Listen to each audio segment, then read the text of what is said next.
ഇന്നലെ വീണ വിജയന്റെ locker ED. തുറന്നു. ചില നിർണായക വിവരങ്ങൾ ഇ.ഡിക്ക് കിട്ടി എന്നാണ് നമുക്ക് ലഭിക്കുന്ന സൂചനകൾ.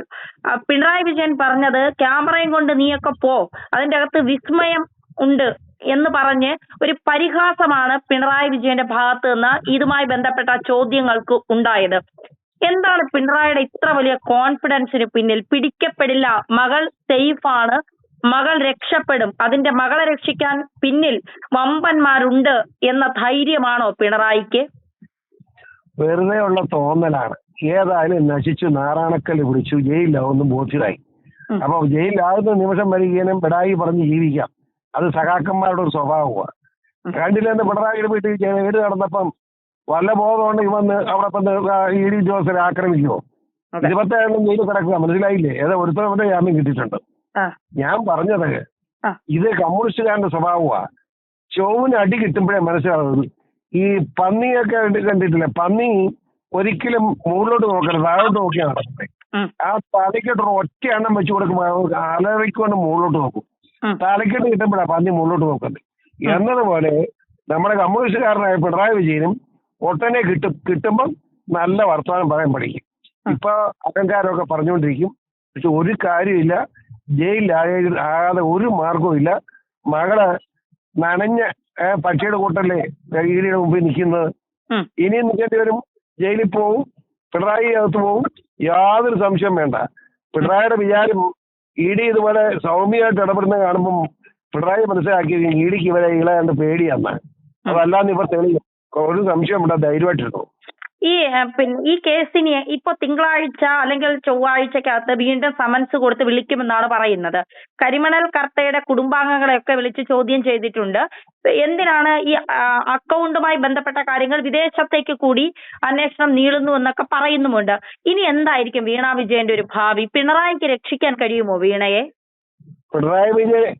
പിണറായി വിജയനെ രക്ഷിക്കാൻ പിണറായി വിജയന് കഴിയില്ല. പിന്നെ എങ്ങനെ വീണയെ രക്ഷിക്കുന്നത്? വീണയുടെ സ്റ്റേറ്റ്മെന്റും അതുപോലെ കർത്താരുടെ ബന്ധുക്കൾ സത്യസന്ധമായി ചില അഭിപ്രായങ്ങൾ രേഖപ്പെടുത്തിയിട്ടുണ്ടെന്നാണ് ഞാൻ മനസ്സിലാക്കുന്നത്. കർത്താവ് ഓടിച്ചല്ലോ, അയാളെ എവിടെ ആശുപത്രിയിൽ ബോധമില്ലാതെ കിടക്കുന്നതാണ് റിപ്പോർട്ട്. എന്തുവാട്ടെ, ബന്ധുക്കൾ കൊടുത്ത റിപ്പോർട്ട് അവിടുന്ന് അവരുടെ ഔദ്യോഗിക രേഖകൾ കൊടുത്തിട്ടുണ്ട്. ആ രേഖ അനുസരിച്ച് തന്നെ വീണയ്ക്ക് കാശ് കൊടുത്ത റെക്കോർഡ് വേണമെന്ന് ഇത് കിട്ടിക്കഴിഞ്ഞു. അപ്പൊ വീണ എന്നാ നിഷേധിച്ചാലും തെളിവുകളായി കഴിഞ്ഞു. ഒരു സംശയം വേണ്ട.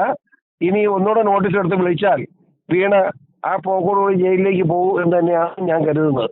അതോടുകൂടി അങ്ങനെ വന്നു കഴിഞ്ഞാൽ ഒരു സംശയം വേണ്ട, പിണറായി വിജയന്റെ അഹങ്കാരം പോയി.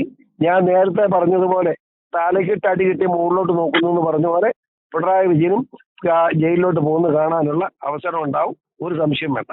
ഈ റിയാസിന്റെ ഭാവി ഇനി എന്തായിരിക്കും? റിയാസ് ഒപ്പം നിൽക്കുമോ അതോ പിന്നെ അവസരം ഉചിതമായി അദ്ദേഹം ഇതിൽ നിന്ന് മാറി നിൽക്കുമോ? പറ്റുകല്ലോ, റിയാസിനകത്ത് പ്രതിയാവുന്ന ഞാൻ ലേറ്റസ്റ്റ് മനസ്സിലാക്കുന്നത്. കാരണം റിയാസിന്റെ കൂടെ കൂടിക്കഴിഞ്ഞും ഈ കച്ചവടം കൂടുതലായിട്ട് അറിയണം. 200 കോടി രൂപയുടെ ഇടപാടാണ് നടന്നിരിക്കുന്നത്. അതായത് വിദേശ നാണയ വിനിമയ നിയമമുണ്ട്. ആ നിയമത്തിന് വിരുദ്ധമായ പ്രവർത്തനങ്ങൾ റിയാസും ഉണ്ടെന്നാണ് മനസ്സിലായിട്ടുള്ളത്. അപ്പൊ ഇവരെല്ലാം ചെയ്തു പോകാനുള്ള സാധ്യതയാണ് ഞാൻ കാണുന്നത്. ഈ ഇ.ഡി റെയ്ഡിന് വന്നപ്പോ ഇ.ഡി ആക്രമിക്കാനാണ് സഹാക്കൾ ഒന്നടങ്കം കൂടിയത്. ഇത് വെളിയിൽ കൊണ്ടുവന്നത് ഷോൺ ജോർജ് ആണ്. ഇതുമായി ബന്ധപ്പെട്ട ഈ വീണയെ അറസ്റ്റ് ചെയ്യപ്പെടുമ്പോൾ ഷോൺ ജോർജിനെ ഇല്ലാതാക്കാനുള്ള നീക്കങ്ങൾ നടക്കാൻ അങ്ങനെ എന്തെങ്കിലും ഭയമുണ്ടോ പി.സി. ജോർജിന്? അങ്ങനെ ഒരു ഭയം ഞങ്ങൾക്ക് ആർക്കും ഇല്ല. ഞങ്ങൾ അങ്ങനെ പേടിക്കൊന്നുമില്ല. ധൈര്യമായിട്ട് ഒന്നാമത്തെ പിസ്റ്റൾ അതിലിട്ടുണ്ട്. ഒരു 5-6 എണ്ണത്തിൽ കൊണ്ടുപോകുമ്പോൾ പേടിക്കണ്ട. ഞാൻ പറഞ്ഞിട്ടുണ്ട്, ഞാൻ അങ്ങനെയല്ല കിടക്കുന്നത്, ഒരു പേടിയില്ല ഞങ്ങൾക്ക്. എന്നെ കൊല്ലം എത്ര പ്രാവശ്യം വന്നു ചത്തോ? അതുകൊണ്ട് ധൈര്യമായിട്ടിരുന്നു. എന്റെ മകന് അങ്ങനെ പേടിയൊന്നും ഉള്ളതില്ല. അവന്റെ ഒന്നാമത്തെ പിസ്റ്റൾ ഇരിപ്പുണ്ട്. അവൻ ഒരു 6 എണ്ണത്തിന് ഒറ്റയടിക്ക് തീർത്ത് കളഞ്ഞോളൂ, ഒന്നും പേടിക്കണ്ട. ഈ ഒരു കാര്യം കൂടി, എന്ത് കാര്യത്തിനാണ് പിണറായിയെ സ്വാധീനിക്കാൻ ഈ കരിമണൽ കർത്ത ഈ മകൾ വീണ വിജയന്റെ അടുത്തേക്ക് എത്തിയത്? എന്ത് ദുരുദ്ദേശത്തിന്റെ പുറത്താണ്? അല്ല, അതങ്ങനെയല്ല, നേരെ തിരിച്ചാണ്. കരിമണൽ കർത്ത ചെയ്തത് ഏറ്റവും വലിയ കടുങ്കയാണ്, രാജ്യദ്രോഹ കുറ്റമാണ് അയാൾ ചെയ്തിരിക്കുന്നത്. അതിന് ആ കരിമണൽ കടത്താനും അയാളെ സഹായം ചെയ്യാനും പറ്റിയ വ്യക്തി പിണറായിയാണ്. പിണറായി ബന്ധപ്പെട്ടപ്പോൾ പിണറായിയുടെ ഉപദേശപ്രകാരമാണ് വീണയുമായി ബന്ധപ്പെട്ടും വീണയ്ക്ക് കാശ് കൊടുത്തിട്ടുള്ളതും. വീണ വളരെ വ്യക്തമായിട്ട് ഇൻകം ടാക്സ് കൊടുത്തിരിക്കില്ലേ?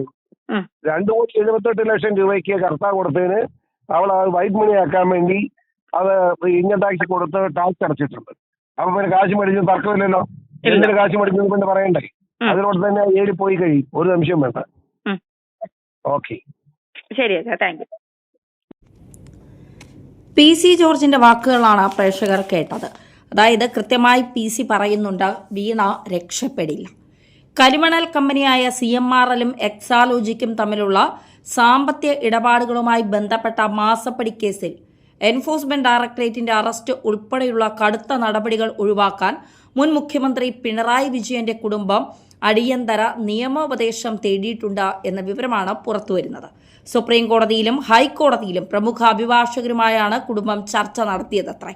കൊച്ചിയിലെ ED ഓഫീസിൽ 8 മണിക്കൂറിലധികം നീണ്ട കടുത്ത ചോദ്യം ചെയ്യലിനൊടുവിൽ വീണ വിജയൻ താൽക്കാലികമായി മടങ്ങിയെങ്കിലും വരും ദിവസങ്ങളിലും ചോദ്യം ചെയ്യൽ തുടരും.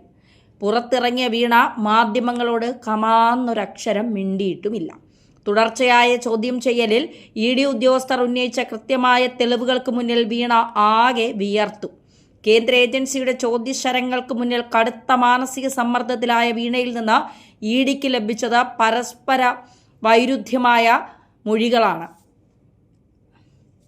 കമ്പനി ഉദ്യോഗസ്ഥരുടെ മൊഴികളും ഡിജിറ്റൽ രേഖകളും മുൻനിർത്തി ചോദ്യം ചെയ്തപ്പോൾ പലതിനും പരസ്പര ബന്ധമില്ലാത്ത മറുപടിയാണ് ലഭിച്ചത്.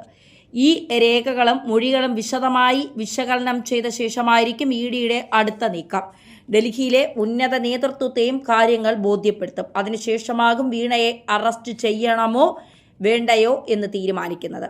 കരാറുകളോ സേവനങ്ങളോ നൽകാതെ മാസപ്പടിയായി വൻതുക കൈപ്പറ്റിയത് കള്ളപ്പണം വെളുപ്പിക്കൽ നിരോധന നിയമത്തിന്റെ പരിധിയിൽ വരുന്ന കുറ്റം തന്നെ എന്ന നിഗമനത്തിലാണ് ED. EDയുടെ നിയമപരമായ ചക്രവ്യൂഹത്തിൽ അകപ്പെട്ടതായാണ് സൂചന. കഴിഞ്ഞ ദിവസം രാവിലെ 10:30 റിയാസ് മൊത്താണ് വീണ ED ഓഫീസിൽ ഹാജരായത്. നേരത്തെ ജൂൺ 12 ചോദ്യം ചെയ്യലിനായി ഹാജരാകാൻ ED വീണയ്ക്ക് നിർദ്ദേശം നൽകിയിരുന്നെങ്കിലും ആരോഗ്യ പ്രശ്നങ്ങളുണ്ട് എന്ന് ചൂണ്ടിക്കാട്ടി വീണ പോയിരുന്നില്ല. കേസുമായി ബന്ധപ്പെട്ട ഡിജിറ്റൽ രേഖകളും ബാങ്ക് ഇടപാടുകളും വിവരങ്ങളും അഭിഭാഷകർ വഴി ഹാജരാക്കണമെന്ന വീണയുടെ നിർദ്ദേശം ED പൂർണ്ണമായും തള്ളിക്കളഞ്ഞു.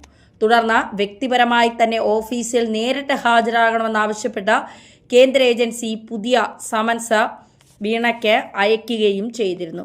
വീണയ്ക്കിനി രക്ഷയില്ല എന്ന് തന്നെ പറയേണ്ടി വരും. അതായത് ഇനി ഒരു തരത്തിലും വീണ രക്ഷപ്പെടില്ല. അതായത് വീണ സത്യം പറഞ്ഞേ കഴിയൂ. സത്യം പറയുന്നത് കൃത്യമായി EDക്കത് സത്യമാണെന്ന് ബോധ്യപ്പെടുകയും ചെയ്യണം. ആ സത്യം ഒരുപക്ഷെ പിണറായി വിജയനെ തന്നെ അകത്തേക്ക് പോകാവുന്ന തരത്തിലുള്ള സത്യമായിരിക്കും. ഇനി ബോധം കെട്ട് കിടക്കുന്ന കർത്തയും കുടുംബവും എന്ത് ആയിരിക്കും പറയാൻ പോകുന്നത് എന്നൊക്കെയുള്ളത് ഇത് നമുക്ക് മനസ്സിലാക്കാൻ കഴിയാത്ത കാര്യമാണ്. എന്തായാലും കർത്തയെ പിണറായിയോ മകളോ ചതിച്ചാൽ കർത്ത വെറുതെ ഇരിക്കില്ല. കർത്തയും കൃത്യമായ നിലപാട് അല്ലെങ്കിൽ കൃത്യമായ കാര്യങ്ങൾ സ്വീകരിക്കും എന്ന് തന്നെയാണ് നമ്മൾ മനസ്സിലാക്കുന്നത്. വീണയുടെ ലോക്കർ തുറന്നു. വീണയ്ക്ക് നിർണായകമാണ്. തിങ്കളോ ചൊവ്വയോ വീണ്ടും സമൻസ് നൽകി വീണയെ ചോദ്യം ചെയ്യിക്കാൻ വിളിക്കാം. ഇതൊക്കെ നിലനിൽക്കുമ്പോൾ നിയമോപദേശം തേടുന്നുണ്ട്. ലക്ഷങ്ങൾ പണം കൊടുത്ത് വക്കീലന്മാരെ കൊണ്ടുവന്ന മകളെ രക്ഷിക്കാനുള്ള എല്ലാ തത്രപ്പാടുകളും വിജയൻ ചെയ്യുന്നുണ്ട്. നിയമോപദേശം തേടുന്നുണ്ട്. അങ്ങനെ വിജയന് പറ്റാവുന്നതെല്ലാം ചെയ്യുമ്പോൾ വിജയനകത്താകുമോ എന്ന ചോദ്യമാണ് ഇവിടെ ഉയരുന്നത്. പ്രതിപക്ഷ നേതാവ് സ്ഥാനത്ത് നിന്ന് രാജിവെക്കേണ്ടി വരുമോ ഒക്കെ കണ്ടു തന്നെ അറിയണം.